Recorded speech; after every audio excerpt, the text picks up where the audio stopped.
जी कृष्णा, आशा करता हूँ कि आप सभी लोग अच्छे होंगे। तो आज की कहानी है काली पत्नी। अरे रानी, तुम सावली, ऊपर से यह काली साड़ी, वो अच्छी दिखेगी क्या तुम्हारे ऊपर? पहले ही तुम्हारे रंग को देखकर लोग ताना मारते हैं। पूरब रानी को बोला। देखो ना पूरब, मैं बोलती तो कहती सांस बोलती रहती है। हमेशा ऐसा लगता है कि जैसे कौवे को काला टीका लगाया हो। पति और सास का बोलना सुनकर रानी जरा उदास हो गई। वो काली नहीं थी, कृष्ण वर्णीय और रानी नाक नक्शे में अच्छी थी। पर पति और सास हमेशा रानी के कलर को लेकर उसे ताना मारते रहते थे। क्या करेगा वो भी? पूरब गोरा और रानी कृष्ण वर्णीय। लोगों का क्या, वो तो नाम रखने में पीएचडी होते हैं। ब्लैक और वाइट जोड़ी बोलते थे दोनों को। पूरब का मन वैसे साफ था। रानी को अगर कोई कलर को लेकर बोलता तो उसे जरा भी अच्छा नहीं लगता था, इसलिए वह भी थोड़ा बहुत बोल देता था ताकि वह जिद ना करे। लेकिन जब वह बोलता था तो इसे उस बात का पछतावा होता था। उसकी माँ घर में हमेशा कड़वाहट रखती थी। आज भी वैसे ही हुआ। घर में उत्सव के माहौल में सुबह जब सास ने रानी से बात की तो वह थोड़ी घबराई हुई थी। उसका चेहरा भी शांत था। पूरब वास्तव में खुद पर शर्मिंदा था। अपराधी की तरह बैठने के बजाय वह काम के लिए बाहर गया। कई सारी महिलाएं काली साड़ी पहनकर सड़कों पर चल रही थी।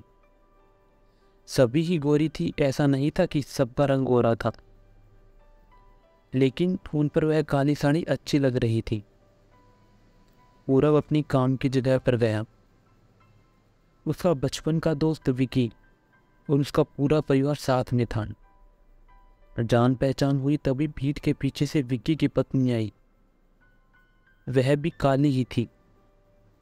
काली साड़ी पहनी थी उसने। पीछे से एक आवाज़ आई, प्रतीक्षा दीदी, अच्छी दिख रही हो आप। आपकी साड़ी भी अच्छी है और आप भी। प्रतीक्षा के चेहरे पर खुशी आई। उससे ज़्यादा विक्की खुश हो गया। पूरब विक्की को कौतूहल से देख रहा था। विक्की ने वह देखा और जाना। वो पूरब के सवालों को हल करना चाहता था। विक्की ने पूरब से सीधे ही पूछ लिया, पूछो विक्की, तुम्हारे मन में जो भी है। वह तुम्हें उसका उत्तर देने के लिए तैयार हूँ। तो पूरब पहले हड़बड़ाया, फिर वह बोलने लगा कि नहीं विक्की, ऐसा कुछ भी नहीं है। विक्की ने पूरब से कहा, तुम मुझे नहीं जानते कि मैं लोगों का मन कितने अच्छे से पढ़ सकता हूँ। तुम तो मेरे बचपन के मित्र हो। तुम्हारे मन की बात भला मुझसे कैसे छुपी रह सकती है? विक्की आगे बोला, चलो ठीक है, तुम्हारा सवाल भी मैं ही बता देता हूँ। तुम यही सोच रहे हो ना कि मेरी पत्नी जो रंग से काली है और उसने आज काली साड़ी पहन रखी है, फिर भी वह और मैं इतना खुश कैसे?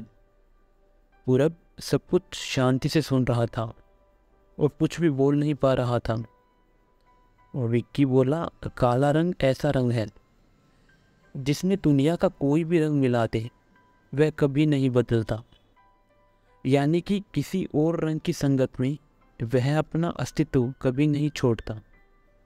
इसी प्रकार प्रतीक्षा भी दिल से एकदम उस कलर के जैसी है, कभी भी रंगीन ना होने वाली लड़की है। वह अपनी मर्जी से जिए, यही मुझे अच्छा लगता है। मैं उसे खुश देखना चाहता हूँ। लोगों का क्या, वह तो बैठे ही हैं भला बुरा बोलने के लिए। गोरी औरत हो तो उसे छिपकली बोलते हैं, काली होती है तो उसे चूहा या कौवा बोलते हैं। क्या क्या नहीं बोलते लोग। ताना मारने वाले मारते रहें, हमें हमेशा खुश रहना चाहिए। पर मैं अभी वही कर रहा हूँ। वो सुबह मुझे बोली, मैं कैसी दिख रही हूँ? मैंने कहा, अच्छी लग रही हो। तुम ऐसा बोलने पर उसके चेहरे पर वह कोलगेट स्माइल देखकर मुझे सकारात्मक ऊर्जा मिली। घर से बाहर निकले तो सभी बोलने लगे कि अच्छी लग रही हो भाभी। हम दोनों ने अच्छे मन से यह बात सोची। कोई ना कोई ताना मारने के लिए बोला ही होगा कि अब भाभी आप अच्छी लग रही हो। उस वजह से जीने की दिशा क्यों बदले। पूरब को उसके घर का सुबह का माहौल याद आया। वह खुद पर ही चिढ़ गया। उसे लगा वो सचमुच में गलत था। मैं ही रानी को दुख देता हूँ, उस वजह से सब उसे बोलते हैं। अब मुझे ही अपनी भूल सुधार कर उससे माफ़ी मांगनी होगी। उसने हंसते हुए विक्की को अलविदा कहा। अपना काम निपटाकर वह एक साड़ी की दुकान पर गया। रानी के लिए उसने काले रंग की साड़ी ली और घर गया। घर जाने के बाद रानी शांत बैठी थी। उसने रानी को आवाज़ दी और साड़ी उसके हाथों में दे दी। रानी को जरा अलग ही लगा। उसने आश्चर्यचकित नजरों से पूरब की ओर देखा। उसने बॉक्स खोलकर देखा तो काले रंग की साड़ी थी। पूरब ने कहा, रानी मैं तुम्हारे लिए लाया हूं। आज पहन के दिखाओ कैसी दिखती हो तुम।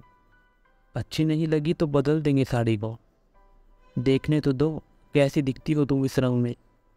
रानी को जरा अच्छा लगा। पूरब ने कहा, चलो तैयार हो जाओ, जल्दी हम बाहर जाकर आते। एक क्लाइंट के पास जाना है, उन्होंने बुलाया है जोड़ी में। पूरब का बोलना सुनकर रानी तैयार होने लग गई।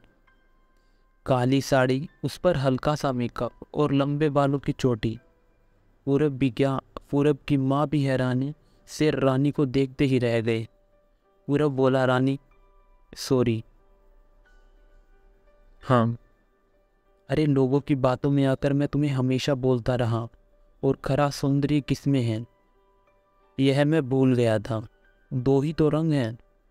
यह जानकर क्या फिर जीना छोड़ दें, अपनी खुद की पसंद छोड़ दें।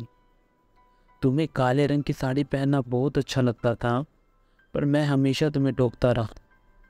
अब मुझे समझ में आया कि किसी भी रंग में रंगते वक्त मन साफ हो तो खूबसूरती निखरती है।